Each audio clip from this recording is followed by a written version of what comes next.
Hi all, welcome to Blasters Arena. ഇത്തവണത്തെ ISLന് വേണ്ടിയുള്ള ഒരുക്കങ്ങൾ ഇപ്പോൾ പുരോഗമിച്ചു കൊണ്ടിരിക്കുകയാണ്. ക്ലബ്ബുകളാണ് ഇത്തവണത്തെ ISL നടത്തുന്നത്. ആകെ 14 ടീമുകൾ പങ്കെടുക്കും എന്നാണ് ഇപ്പോൾ പ്രതീക്ഷിക്കപ്പെടുന്നത്. സെപ്റ്റംബർ ആദ്യ ആഴ്ചയിൽ തന്നെ ISL തുടങ്ങാനാണ് ഇപ്പോൾ പ്ലാനുകൾ ഉള്ളത്. ഇതുമായി ബന്ധപ്പെട്ട ഒരു റിപ്പോർട്ട് പുറത്തേക്ക് വന്നിട്ടുണ്ട്. ആശിഷ് നേഗിയാണ് ഇക്കാര്യം റിപ്പോർട്ട് ചെയ്തിട്ടുള്ളത്. അതായത് ഇത്തവണത്തെ ISLന്റെ ബ്രോഡ്കാസ്റ്റിംഗ് എവിടെയായിരിക്കും എന്നുള്ളത് ആരാധകർക്ക് അറിയേണ്ട കാര്യമാണ്. നിലവിൽ സീ സ്പോർട്സ് ലിമിറ്റഡ് അത് സ്വന്തമാക്കാൻ വേണ്ടി താല്പര്യം പ്രകടിപ്പിച്ചു കഴിഞ്ഞു എന്നാണ് ആശിഷ് നേഗി റിപ്പോർട്ട് ചെയ്തിട്ടുള്ളത്. അതായത് സീ സ്പോർട്സ് മിക്കവാറും അതിൻ്റെ റൈറ്റ്സ് സ്വന്തമാക്കാനാണ് സാധ്യത. അങ്ങനെയാണ് എന്നുണ്ടെങ്കിൽ Z5 ആപ്പിലാണ് നമുക്ക് ISL മത്സരങ്ങൾ കാണാൻ കഴിയുക. TV-യിലേക്ക് വരുമ്പോൾ യുണൈറ്റ് സ്പോർട്സിലും നമുക്ക് ISL കാണാൻ കഴിയും എന്നുള്ളതാണ്.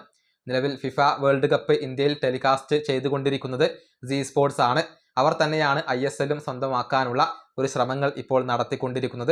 കൂടാതെ ബൂണ്ടസ് ലീഗയുടെ ഒരു റൈറ്റ്സും അവർ സ്വന്തമാക്കിയിട്ടുണ്ട്. അങ്ങനെ Z5 ആപ്പിലും അതുപോലെ തന്നെ യുണൈറ്റ് സ്പോർട്സിലുമാണ് നമുക്ക് ISL മത്സരങ്ങൾ കാണാൻ കഴിയുക. ഇക്കാര്യത്തിലൊരു ഒഫീഷ്യൽ കൺഫർമേഷൻ വരേണ്ടതുണ്ട്.